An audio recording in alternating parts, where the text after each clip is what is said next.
Well, Thomas Jefferson did not recognize his own birthday.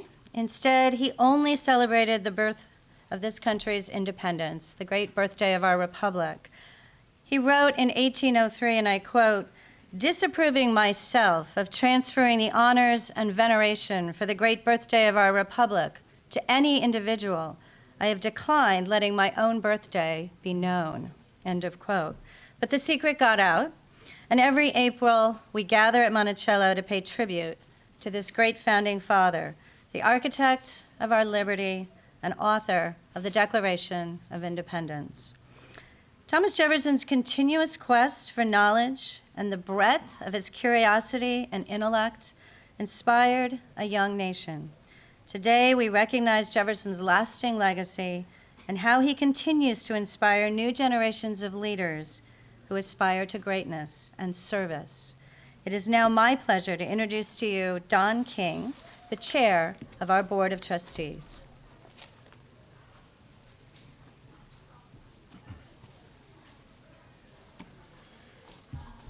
Good morning. Each year, in collaboration with the University of Virginia, we present our highest honors, the Thomas Jefferson Foundation Medals in Architecture, Law, and Citizen Leadership. These medals recognize individuals. Let's get you a little closer. Can you hear in the back?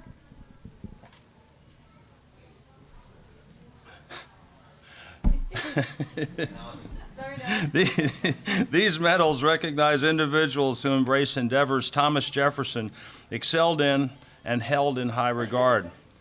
The Medal in Citizen Leadership honors private citizens who have exercised leadership in the public arena in a non-governmental capacity. Thomas Jefferson believed that education was essential to an enlightened and democratic society. Throughout his life, he was a champion of comprehensive public education. I am proud to introduce Wendy Kopp, the recipient of the 2013 Thomas Jefferson Foundation Medal in Citizen Leadership, as our speaker today. Wendy Kopp is the founder and chief executive officer of Teach for America, an organization which recruits committed recent college graduates and professionals of all backgrounds to teach for 2 years in both urban and rural public schools. She proposed the creation of Teach for America in her undergraduate senior thesis at Princeton in 19. No, you look much younger than that, but sorry. In 1989, and has spent the last 22 years working to grow the organization's impact. Under her leadership, Teach for America's nearly 33,000 participants, and I was told 10,000 are active today, have reached more than 3 million children nationwide during their 2-year teaching commitments. Ms. Kopp also is Chief Executive Officer and co-founder of Teach for All, a global network of independent social enterprises which are working to expand educational opportunities in their nations by recruiting and developing their most promising future leaders to commit 2 years to teach in high-need areas and become lifelong leaders for educational excellence and equity. Ms. Kopp is the author of a Washington Post bestseller, A Chance to Make History, What Works and What Doesn't in Providing an Excellent Education for All, and another book, One Day, All Children, The Unlikely Triumph of Teach for America and What I Have Learned Along the Way. She is a recipient of numerous honorary degrees and awards for public service. Ms. Kopp attended Highland Park High School in Dallas, Texas, and in 1989 received her Bachelor of Arts degree from the Woodrow Wilson School of Public and International Affairs at Princeton University. Wendy Kopp's big idea, realized in Teach for America, extends Jefferson's faith in the power of education to new generations, ensuring that children have the opportunity to fulfill their true potential. Please join me in welcoming Wendy Kopp.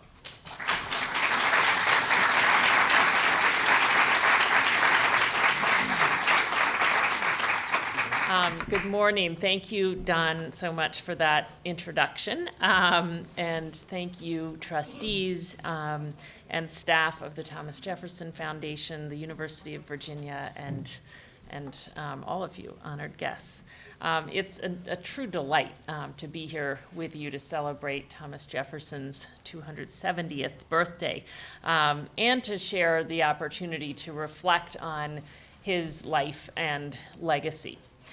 I will admit it's also a little daunting to receive an award named after a revered writer, statesman, and diplomat who spoke 5 languages and dabbled in science, architecture, and philosophy in his free time. But I was very relieved to find out that one thing he did not excel at was public speaking. I will also say it's a particular honor to be so warmly welcomed by institutions that are so closely connected to Teach for America's mission and success. The University of Virginia has educated some of the greatest leaders among our alumni, and we're so grateful for that. And Jefferson and Monticello are deeply connected to the work that I and so many others at both Teach for America and Teach for All have dedicated ourselves to. Jefferson believed that a free society could not exist without an educated citizenry, and that providing for the education of rich and poor alike was the best means to ensure and preserve our freedom. He once wrote, "Above all things, I hope the education of the common people will be attended to, convinced that on their good sense we may rely with the most security for the preservation of liberty." Or more famously, quote, "If a nation expects to be ignorant and free, it expects what never was and never will be." But Jefferson, as much as any figure in our history, and Virginia as much as any place, embodies a defining American contradiction that engendered the injustices and inequities we grapple with to this day. It is that paradox that inspired me to start Teach for America and more recently Teach for All. And it is that paradox that I want to reflect on today. For centuries now, Americans, including myself, have been fascinated by 2 Jeffersons. The author of our national creed that all men are created equal was, as we know, a lifelong buyer and seller of human beings. At the time he wrote those words, he owned 175 slaves, 80 of them here at Monticello.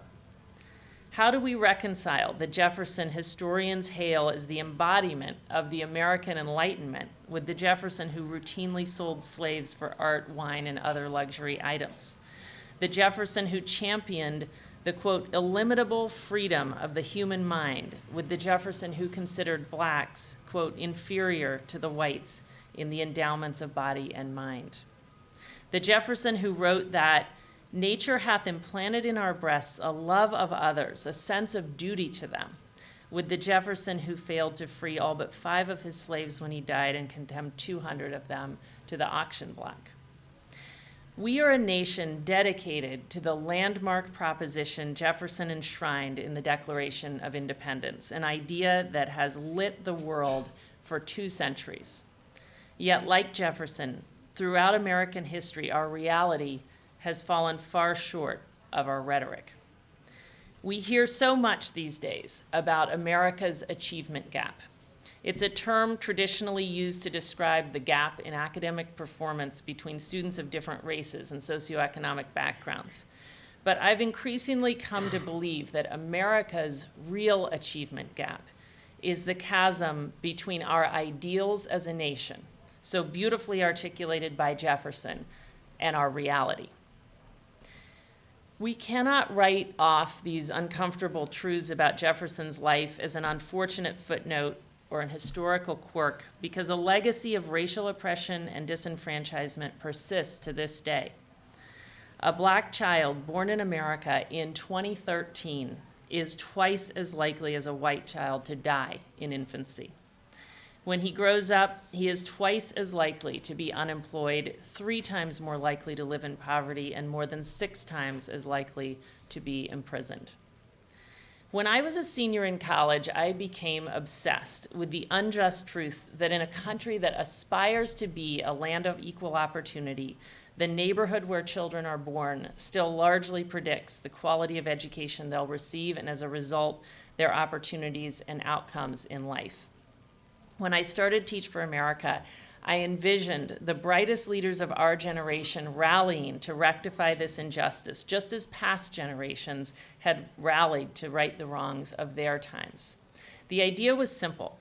We would recruit top college graduates who would commit 2 years to teach in low-income schools and become lifelong leaders for change, because they would see what their kids were capable of, what their students were capable of, and become outraged by the obstacles that held them back. I've come to understand that education is the last battle of the Civil War between the better and worse angels of our nature that had been simmering for 100 years before a shot was fired at Fort Sumter. Yesterday marked 153 years since the start of the Civil War, a war that claimed 750,000 lives before it officially ended at a courthouse 70 miles from here. But of course, it didn't really end there. Systematic degradation and disenfranchisement persisted for a century afterwards in the guise of Jim Crow. When the Supreme Court struck down separate but equal education in 1954, Virginia's white establishment shut down black schools rather than desegregate them. Thousands of African American children were left without formal instruction for 5 years. In 1962, President Kennedy observed that there were only 4 places in the world where children were denied the right to an education: North Korea, North Vietnam, Cambodia, and Prince Edward County, Virginia. And while the civil rights movement secured equality under the law and ended Jim Crow's most egregious practices, glaring disparities persist to this day. In fact, the gap between aspiration and reality could hardly be wider.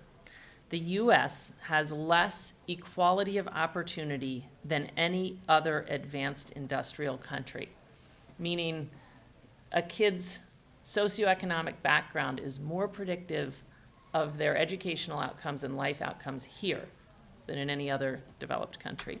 Schools are as segregated today as they were when Brown versus Board was handed down. Every day in our classrooms at Teach for America, we see these pervasive racial and socioeconomic inequalities. African American, Latino, and Native American children are 3 to 4 times more likely to be growing up in poverty. And children in low-income communities are on average 2 to 3 years behind in reading just by the time they get to 4th grade. They are half as likely to, 50% of them won't graduate from high school. Those low-income kids who graduate, so half of them graduate, the ones who do have an 8th grade skill level. In the richest country on earth, in 2013, only 8% of our low-income students graduate from college. These disparities have, as we know, devastating consequences for our children, for our communities, and for our collective welfare.